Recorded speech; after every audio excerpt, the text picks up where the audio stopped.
Anecdotally, Mahmoud Abbas seems to have little credibility left with Palestinians and Palestinian society. New and emerging leaders are coming up through the ranks. What is your view on these potential replacement leaders and how they can affect the peace process with Israel? At the end of the day, the leadership, especially in Palestinian society, can only reflect the will of the people. And there has to be a deep-rooted shift for some form of change, which I don't think we're seeing quite yet. In other words, the Palestinians have to sit down and say, okay, we want an independent state, and we're willing to recognize the Jewish nature of Israel. Otherwise, you can't expect Israel to negotiate the arrangements for its own funeral. Right. I'm not sure that's happened. The mythology of the right of return to all of Palestine, in inverted commas, still exists until today. And until they make that compromise, I don't think that Israel would be in a position to really further the peace process itself. But I hope it happens. You know, I hope it happens that we see. Yeah, we've had Palestinians at my house. My kids played with Palestinian kids. It's cool.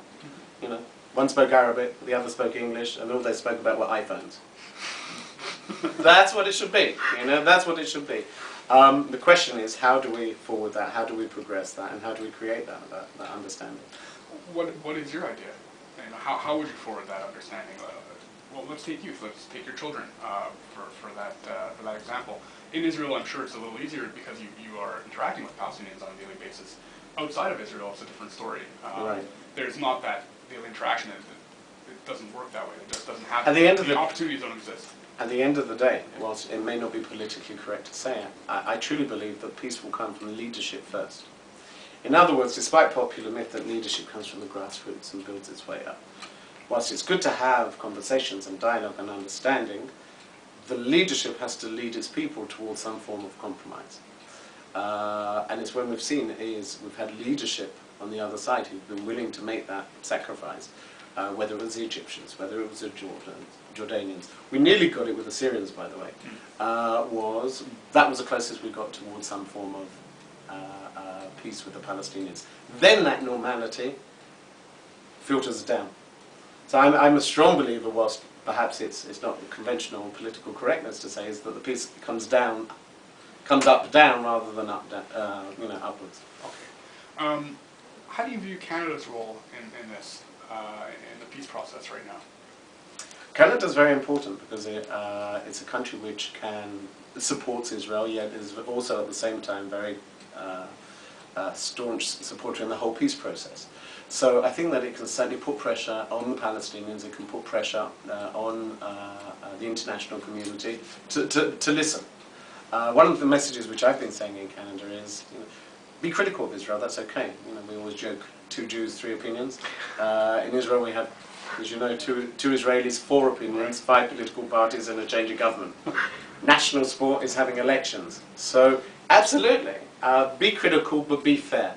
And I think that we're seeing that in Canada, that there's that balance of trying to understand the past of the Jewish people, yet at the same time, trying to move processes forward. I think what we're seeing is a change, not necessarily in the situation, but certainly it's a change in who's listening. Okay, so we're seeing a couple of things, especially in Canada, and especially on the universities. One, students are different. A Jewish student today is different than they were 5 years ago. They're much more concerned with their studies, and much more concerned with getting employment. They seem to have less time, and there seems to be less of a passion for Israel. Okay, so the audience today, who is, if they're 18, work it out. They just remember Bill Clinton. Right. That's that's a very different generation. That's number one. Second of all, I think Palestinian tactics are changing as well. Whilst we still have the fanatics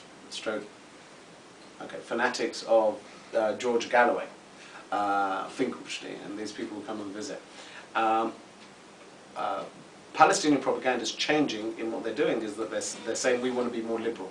We want to approach the liberal agenda, so that what they come out with is BDS, the Boycott Divestment Sanctions Campaign. And what Boycott Divestment Sanctions Campaign does is it dresses itself in this form of, we want to be progressive, we're liberal, we're understanding. But the reality is they're against a 2-state solution. and they support a one-state solution. And it's not just about ending occupation, it's about ending Zionism. And that's well documented. So their tactics, I think, is changing as well. We have to deal with that at the same time. So what's the counterstroke to that? The counterstroke to that, one, is showing what BDS is.